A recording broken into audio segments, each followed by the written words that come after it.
yërmande ji le président Ousmane Sonko am ci sénégalais yi parce que li may bëgg expliquer yépp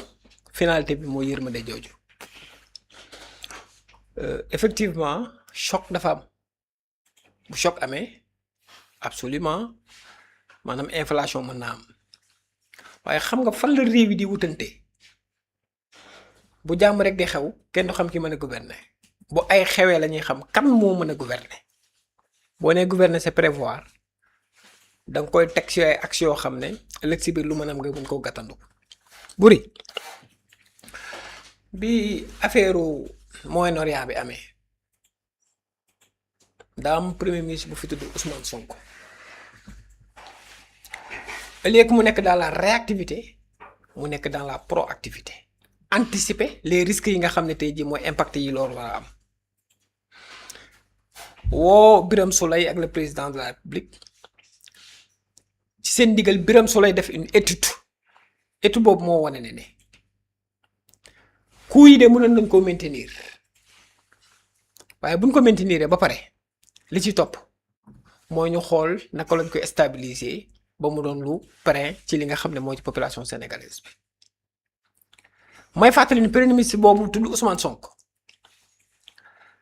daa toog moom récession économique mu wàññi courant wàññi mburu wàññi suukar wàññi diwlin wàññi carburant wàññi essence gasoil te fan la ko defee moi je suis toujours dans le comment ñëpp xam na ni def na ko waaye nan la ko defee nam ko defee mooy dafa fexe ba subvention yi nga xam ne tey jii ñoo fay dem ñu xool naka lañ koy maîtriser waaye dafa amoon beneen mbaqus boo xam dafa nekkoon ci ginnaaw mbaqus boobu surtout bonus la woon xam nga mooy lan mooy idée yi mu indi par rapport au plan de redressement économique et social boo duggee ci plan de presse bi boobu noonu daf lay indil l'aspect social naka la ñuy def ba mën a neutraliser li nga xam ne tey jii mooy les coûts sur le plan énergétique yàlla mi dara tawul baril bi gënoon a yéeg au niveau mondial ñu wàññi coûts yi baril bi wàcc tey ñu yokk coûts yi mbir mu du ci yokk beeg ci wàññi bi xam nga ci lan la technicité bi nga xam ne tey jii moom la gouvernement di am ba mën koo maîtriser qu'est-ce qui est factuel dans tout ça mooy état day subventionné juróom fayee ko fukk ak juróomee duggul ci biir donc ña muy subventionné amuñu dara donc état moo am bénéfice fukki dërëm mooy bu subventionné juróom taxation bi gën a yéeg su boobaa état li muy récupéré ci taxes yi mooy ëpp li muy subventionné donc suul bukki la suuli bukki ñu liggéey loolu ministre bi fi nekkoon di Birame Souleye moo koy félicité de passage ñu ne kat ci ban trame la ñuy liggéey ñu ne dañuy xool naka la ñuy baisser les taxations mais maîtriser li nga xam ne moom mooy les subventions ba état dootu ci sonn ki nga xam ne mooy sénégalais bi dootu ci sonn liggéey boobu nag lañ def ba mu sont tëgg ko ci dëkk document jébbal ko le nouveau gouvernement ne ay la yowén lii bu ngeen ko appliquer non seulement subvention yi du yokk taxation yi au contraire day baisser au niveau social waaye aussi prix bi dañ koy mën a maîtriser bu am aussi dërëm lañ ciy yokk dana jóge de 920 dem de 925 francs maanaam 5 francs moo doon yokk mooy da ngay appliquer vérité des prix non malgré cela maîtriser subvention maîtriser li nga xam ne aussi moom mooy say taxation bi loolu amee ñu gis ne yokk am na buri 80% de la réussite d'un gouvernement Bocar est d'ordre communicationnel bu la dénkee tu privilégies la communication man je pense que bi yokk bi amee tak on devrait avoir une communication officielle portée par le ministère pour expliquer les Sénégalais wax ne ah lii kat am na ba fi may waxee ak yow il y a pas d'explication pour les Sénégalais kan moo def explication bi l'ancien ministre Birame Souleye Diop Sénégal jamono jii may wax ak yow boo duggee dans l'UEMOA ak CEMAC Sénégal mooy deuxième pays bi gën a cher le carburant maanaam super su ngeen amee tableau bi projeté leen ko Sénégalais yi gis. la Côte d'Ivoire. nan la demee Sénégal crise bi am laal na Sénégal laal na Niger laal na Burkina am déet laal na RCA laal na ñeneen ak yeneen waaye xam nga fan la ñu mënantee mooy naka la pays yooyu def ba maîtriser seen bos ñun suñu bos jugee ne 925 920 dem 990 boo demee Semak carburant bi muy essence bi mi ngi toll ci 1290 nga ñëw Sénégal moom moo ci topp dans le mois ci li nga xam ne moom mooy 990 Côte d'Ivoire bi ngay wax sax Côte d'Ivoire ñun ñoo ko ëppale parce que Côte d'Ivoire mi ngi jaaree super à 905 francs nga dem Guinée-Bissau mi ngi 890 nga dem Mali mi ngi 875 nga dem Burkina Faso mi ngi 850 nga dem Cameroun mi ngi 840 nga dem Congo mi ngi 775 nga dem Bénin mi ngi 725 nga dem Tchad mi ngi 700 nga dem Togo mi ngi 680 nga dem Guinée équatoriale mi ngi 545 nga dem Gabon mi ngi 595 nga dem Niger bi ñu ngi ci 490 francs CFA litre super au même moment li tax ma li seen ñi ñëpp mooy ñii naka la ñuy def ba maîtriser seen coût c'est parce que dañoo maîtriser seen hydrocarbures dañoo maîtriser ni nga xamante ne tey jii noonu la ñuy fonctionner par rapport à tout ce qui est subvention mais aussi ban investissement la ñu am ngir mën a suqali par rapport ak li nga xam tey jii moom mooy seen énergie ba ëllëg si biir li nga xam ne tey jii moom mooy courant bi doon loo xam lay jafe déggoo fi ñu wax la yaakaar teraanga la renégociation des contrats qu'est-ce qu'on a dit bi ñu indee yaakaar teraanga mooy solution bi nga xam ne waroon nañ ko projet fii tey yaakaar teraanga récupéré bi ñu ko récupéré woon daf ñu doon mën a may lu jëm ci électricité exclusivement électricité kese ñu mën a wàccaat ba presque 40 francs li nga xam ne moom mooy kilowatt heure mieux le Sénégal mën a am loo xam ne tey jii daf koy toggee fii ci pétrole am toggee ko fi ci gazam ñu mën koo sotti ngir kat mu mën a dem parce que on exporte des produits bruts et on importe des produits finis donc je pense que à la pompe liggéey bi nga xam ne tey jii Ousmane Sonko et son gouvernement defoon nañ ko si on l'appliquait aujourd'hui on n'aurait pas dû avoir li nga xam ne moom mooy lii moo tax souvent damay wax ne nit ñi ils sont dans la politique te dina nam fu ñu toll bugaar da ngay dagg politique nga teg l'intérêt des Sénégalais parce que le Sénégal a tout mais li ñu gënoon manqué avant Ousmane Sonko c'est un problème d'organisation et d'organisateur et il y avait quelqu'un qui était là pour mettre cette organisation je vous donne des exemples voyage yi nga xam ne def na ko demal Guinée Conakry la route de l'acier nga dem Sierra Leone la route de l'aluminium bi nga xam ne tey jii Ousmane Sonko moo déplacé woon ngir ñu toggee am nañu gaz ñun bu ñu mën a liquéfier ñoom ñu am li nga xam tey jii moom mooy bauxite doon deuxième réservoir mooy en terme de bauxite ñu war fee transporter par corridor seen bauxite ñu mën koo toggee fii nekk première maanaam puissance bi nga xam ne en Afrique ñooy liggéey sur ce qu'on appelle la route de l'acier mooy le fer nga dem Guinée équatoriale Sierra Leone ñoom ñu am manganèse ak lañ ca am nga mën a liggéey ak ñoom créer fi la route de l'aluminium sa gaz nga mën koo togg sa pétrole ñëw nga di ko exploiter ni nga ko exploiter mooy dem ba tey da ngay maîtriser say coûts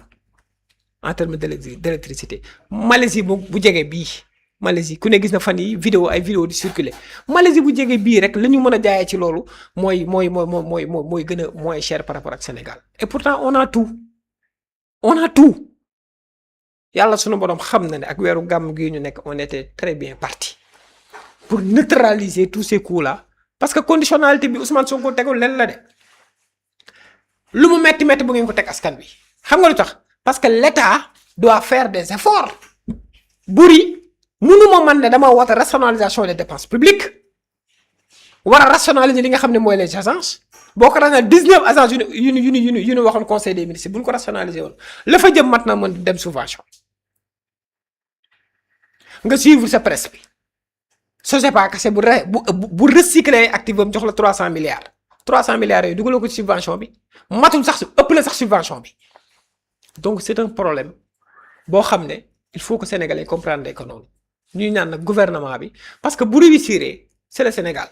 ce sont des Sénégalais nous sommes des Sénégalais nous sommes tous des Sénégalais Pastef nekkul parti boo xam ne day toog fii di yéene gouvernement la ci ñun duñu ñooñu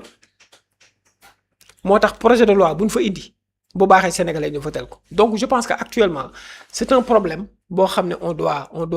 doit y remédier waaye nag daa am maanaam FMI visite bu mu fi def son maître mot c'est la restructuration c'est la suppression des subventions est-ce que on doit déglu FMI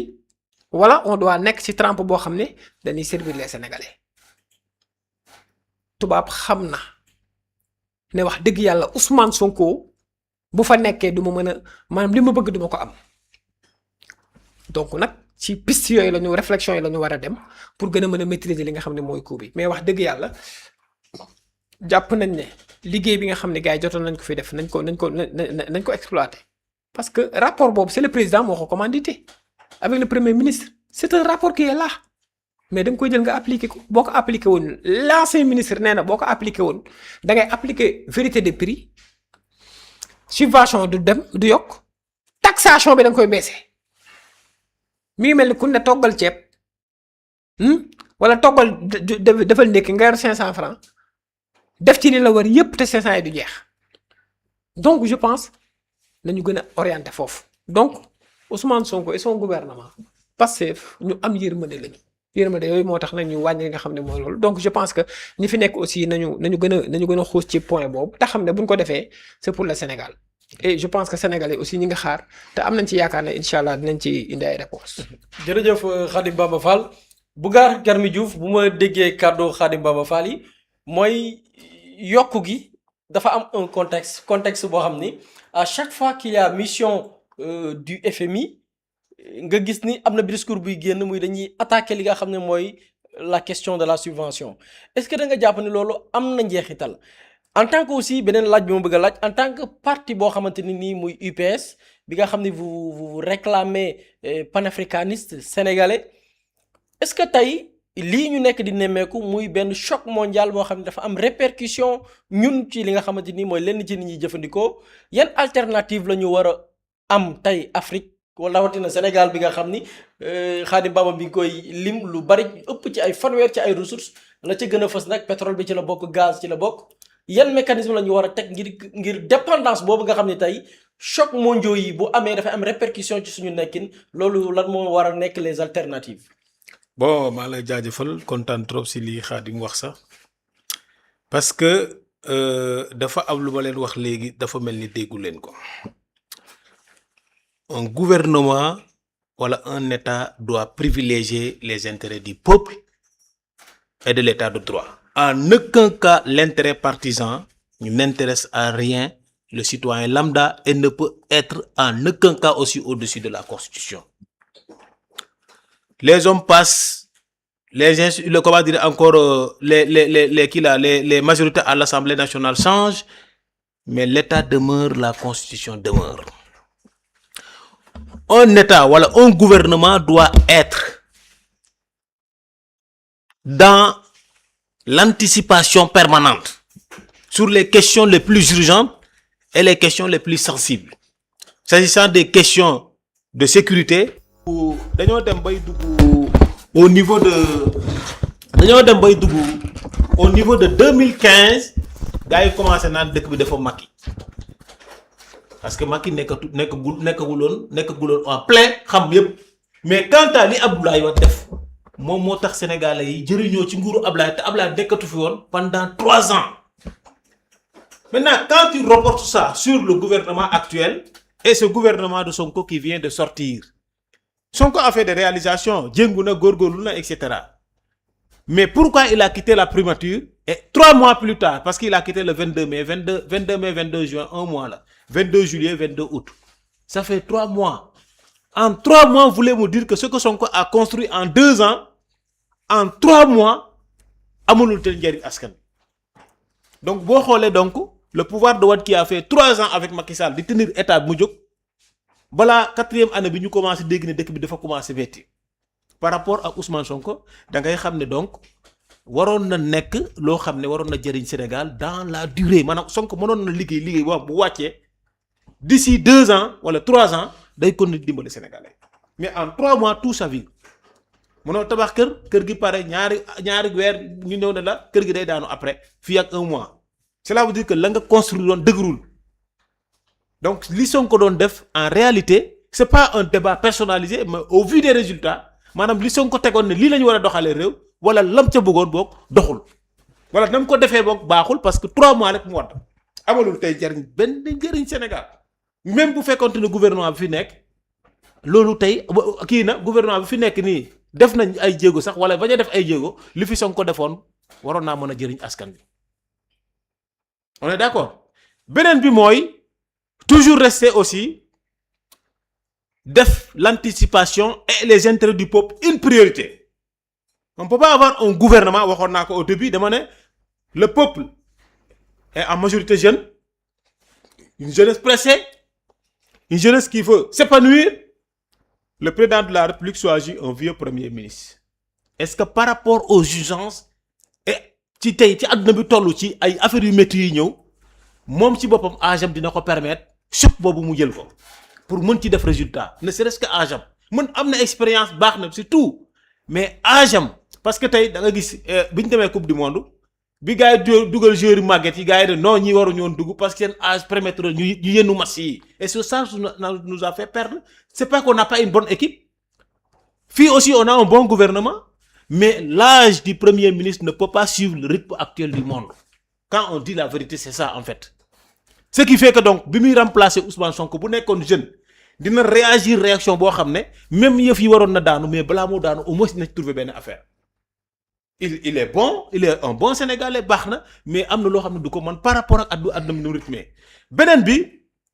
wax na Birame Souleye léegi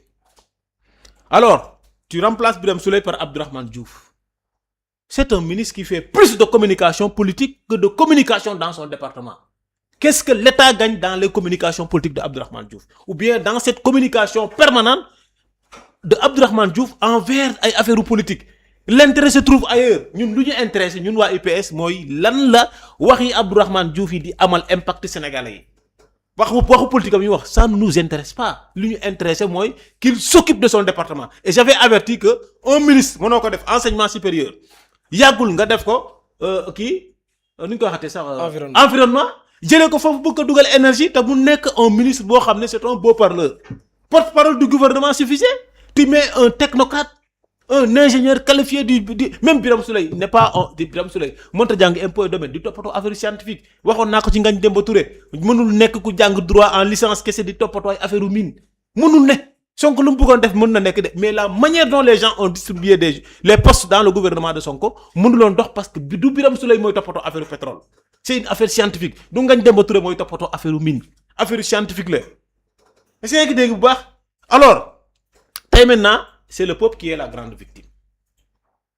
le peuple maintenant ne peut pas continuer d'être une variable d'ajustement loolu dañ koy bañ et la société civile war nañoo jóg les ONG et autres ak les rapports et autres ñu bañ à ce que le peuple soit utilisé comme une variable d'ajustement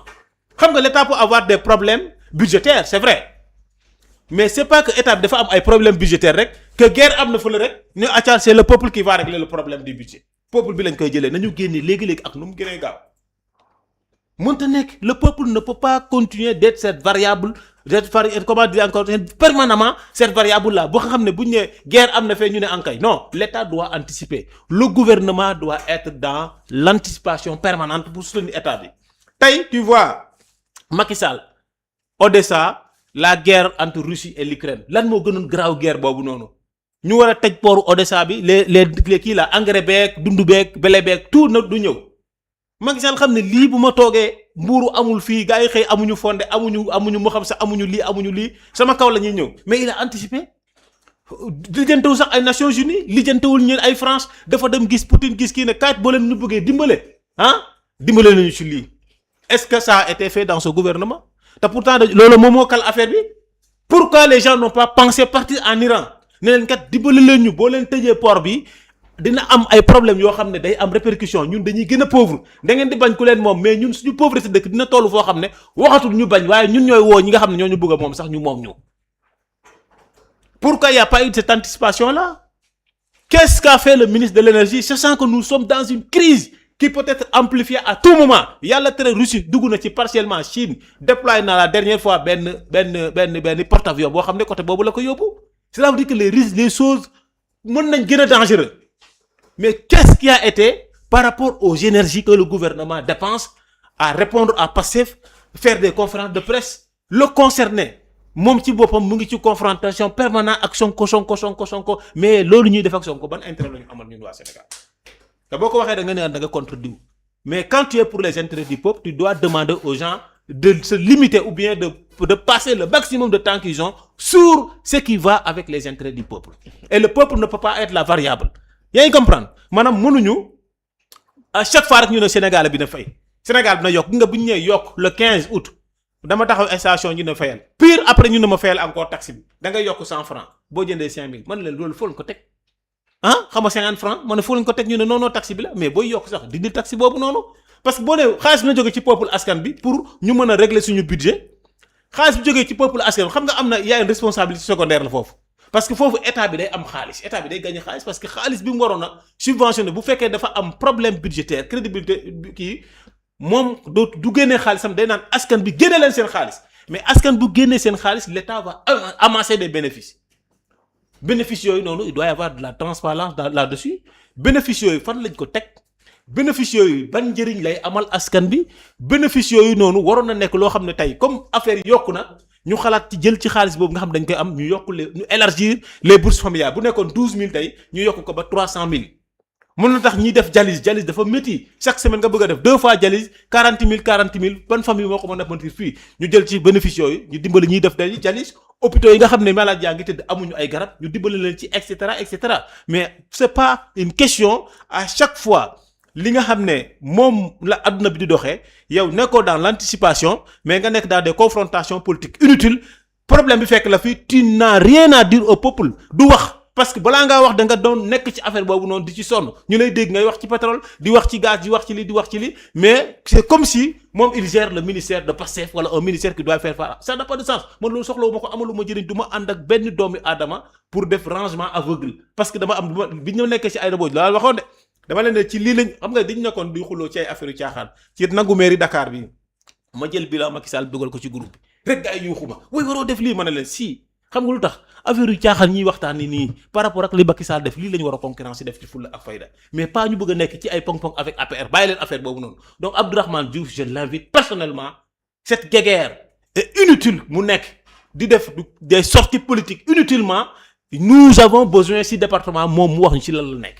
s'il n'est pas compétent pour cela le président de la République naa ko limogé wax naa la fii de ci Fall dañ ko waroon limogé Cheikh Diagne taxaw na fii mënul ci ONAS dara ba ñuy dégg entente direct on devait limogé le gars de kii là de la santé on devait limoger mais si on ne fait pas ça pour teg ay nit ñu compétent fi nga xam ne moom la ñu war a liggéey yàlla xam ne dëkk bi du dem boo gisee Ousmane Sonko la mu def en 3 mois mu daanu c'est parce que les hommes qu'il avait mis pour ñu gérer ko affaire boobu malgré ses efforts mënut a réussir parce que Birame Souleye ne connaît rien de l'énergie Ngagne Demba Touré ne connaît rien des mines ainsi de suite il y en a un temps de Cheikh Diadji je pense affaire diplomatie la jàng xam nga affaire économie lan lay wut ci ay affaire ONAS xamu fa tous.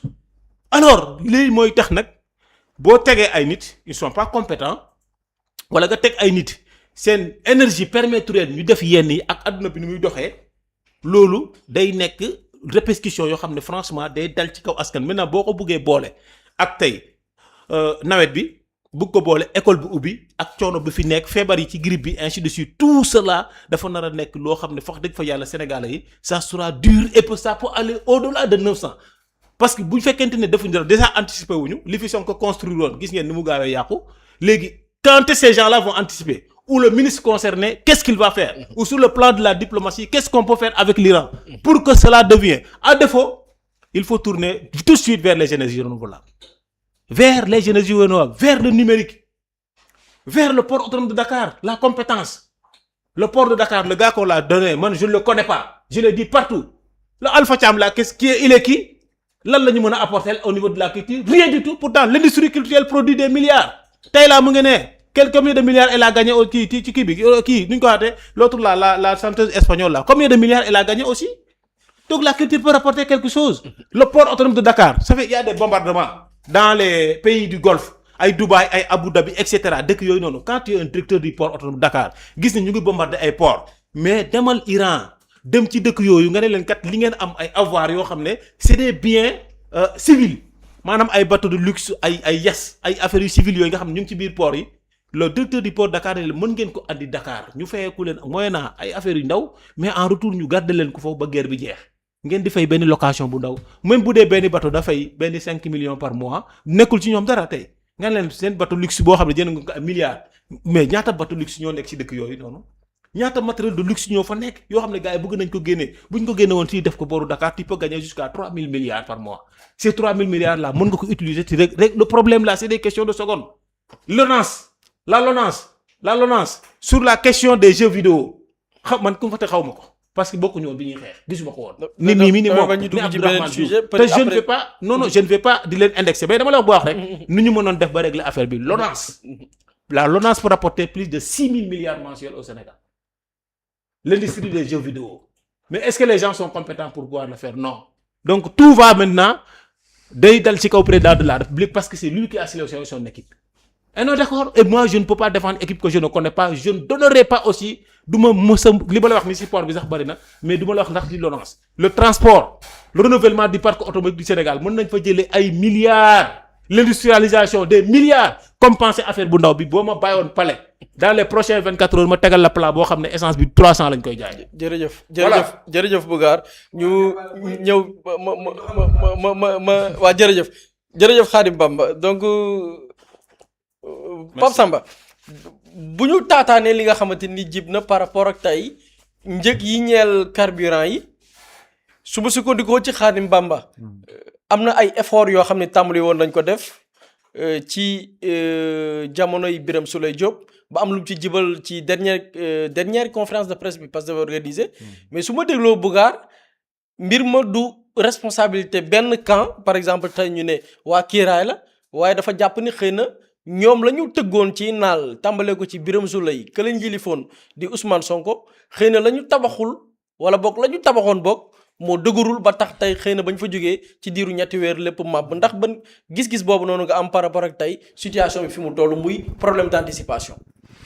waaw bon je pense qu'on a commencé par l'anticipation dem ci chanteuse espagnole mooy li ma doon wax sànq rek par rapport ak. xëy na yenn divagation yi mais bii yoon balaa maa waxee damay ñaan sama grand mu bàyyi ma terminer vraiment bañ ma dagg. mu bàyyi ma vraiment ma am sama temps de parole normal xam nga vraiment du ma waaw d'accord amul benn problème absolument léegi mën naa dem foofa ok merci parce que il est important sax ñu dellu si waat ci sujet débat bi ramener les choses vers le véritable sujet mi ñu doon waxtaanee parce que en fait par rapport ak électricité bi waxoon maa ngi naan électricité sax carburant bi ñuy wax et plus largement les hydrocarbures c'est-à-dire que on a des problèmes structurels ñun on a des problèmes structurels au Sénégal on n'a pas de problème conjoncturel tey jii bu ñu la waxee par exemple ñu ne la tey au niveau des hydrocarbures Sénégal tey jii cours essence bi wala gasoil mu ngi fiy jar ay plus de 900 francs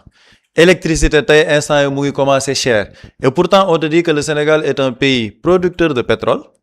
am nañ gaz ci wet bi ma jox la ci misaal en 2025 le Sénégal a subventionné plus de 300 milliards sur les hydrocarbures et pourtant au niveau de Sangomar on avait une production journalière de 100 000 barils par rapport aux revenus Woodside a eu plus de 1100 milliards 1140 milliards bu ma juumul par rapport aux revenus yi nga xamante ni pétrole Sangomar loolu ko indil donc on te dit que Woodside mu ngi ñëw di exploiter fii au Sénégal on a une production journalière de 100 000 barils am na moom ay revenus de plus de 1100 milliards mais l'État du Sénégal continue d'injecter plus de 300 milliards pour subventionner les hydrocarbures donc on n'a pas de problème conjoncturel on a un problème structurel ñu ne la tey en 2026 par rapport ak li nga xamante ne état bi loolu la budgétiser ci li nga xamante ne moom la ñu war a jot ci wàllum kii bi wàllum recette pétrolière on est à 76 milliards et pourtant le Sénégal est un pays producteur de pétrole donc le problème il n'est pas conjoncturel il est structurel tey jii quand on parle des subventions bu ñu xoolee quand on parle du cours mondial vers janvier ba ñu dem ba ay février mars avril foofu on était ci pic crise bi boobu bu ñuy xool les estimations le prix du baril du pétrole mu ngi doon avoisiner les $110 et pourtant foofu il y a eu une baisse du carburant l'essence le gasoil ak le gaz et les produits dérivés actuellement on n'est plus ci pigu crise bi au contraire prix yi mu ngi wàcc ba le prix du baril mu ngi avoisiner ay $90 il y a une hausse man ma jàpp ne ce ne sont pas des faits isolés lan moo tax ce ne sont pas des faits isolés bu ñu delloo quelques semaines en arrière le Sénégal par décret a créé une direction qui centralise la gestion et le financement de la dette qui était une suggestion du FMI na gars yi topp bu baax li may wax par rapport ak mission yi nga xamante ni FMI teg na ko à chaque fois ci ñoom lan lañ doon alerter les subventions sur les hydrocarbures sont très élevées et état du Sénégal du ko mën a maintenir loolu lan moo tax ñu doon alerter ci loolu pour que état du Sénégal mën a tibal subvention ñoom ñuy doog a mën a waxtaan ci accord avec l'état du Sénégal mais quand on prend le problème de manière structurelle et pas conjoncturelle ñu ngi ne la état du Sénégal dañoo nekk dans un cap de souveraineté sànq Khadim Bamba Fall soulevé na le cas de Yaakaar Teranga effectivement Yaakaar Teranga aurait pu être un vivier boo xamante ni dinañu lijjantil suñu problème ci carburant dinañu lijjantil suñu problème ci électricité mais quand aujourd'hui te foofu laay ànd ak Bougar quand il dit que le ministre en question il est plus dans la communication politique si on te dit que Yaakaar Teranga dañ ko waroon nationaliser Petrosen nekk ci un acteur majeur et on compte sur les Sénégalais pour financer notre développement le discours c'était investissez sur votre développement parce que boo ci investir da nga ciy am loo ciy jëlee on te parle de plus de 23 TCF benn TCF mën na la garantiral 23 ans d'autonomie en électricité ça c'est de la vision par rapport ak nu ñuy gérer suñuy ressources et au même moment le puits de Sangomar maa ngi la koy wax on a une production journalière de 100 000 barils en 2025 l'entreprise qui exploite à plus de 1100 milliards l'état du Sénégal subventionne à 380 milliards loolu xam nga lan la lay yóbbu mooy état du Sénégal ni mu contracté woon avec Woodside est-ce que c'était un contrat qui arrangeait les intérêts du peuple sénégalais et je reviens au FMI lan moo tax may revenir au FMI mooy tey nee nañ la FMI mu ngi en mission au Sénégal du 19 août au 1er septembre FMI mu ngi en mission au Sénégal ci kaw loolu man bu ma gisee de manière continue ñu ne il y a une direction qui centralise le financement de la dette ma commencé gis subventions yi mu ngi tëpp par exemple les subventions ci li nga xamante ne moom mooy électricité bi et looloo tax sax d'ailleurs ma comprendre lan moo tax l'état du Sénégal ne communique pas là-dessus parce que il y a un problème bu ci am ban problème moo ci am pourquoi le premier ministre ne fait toujours pas sa déclaration de politique générale parce qu'il y a des questions yoo xam ne day dem ci ressources naturelles yi et les ressources en question hydrocarbures yi daf ci nekk poids bu am solo on est dans une stratégie d'ajustement sans pour autant le dire et ñoom ils ont lâché le mot dans leur communiqué pour dire que yokkuñ dañoo ajuster premier ajustement mooy indi d'autres ajustements si on commence par les hydrocarbures attendons aussi la hausse du prix de l'électricité tey jii si on a la hausse au niveau du carburant la hausse au niveau de l'électricité ça a un coût par rapport à la politique d'industrialisation bi ñu doon wax parce que l'industrialisation aujourd'hui elle est dans ce secteur là loolu yëpp boo ko jëlee nga combiner ko loolu noonu yëpp il y a un problème réel bu nar a am ci lan ci suñu économie et ça c'est un problème de vision lan moo tax ma ni c'est un problème de vision par rapport au plan de redressement économique et social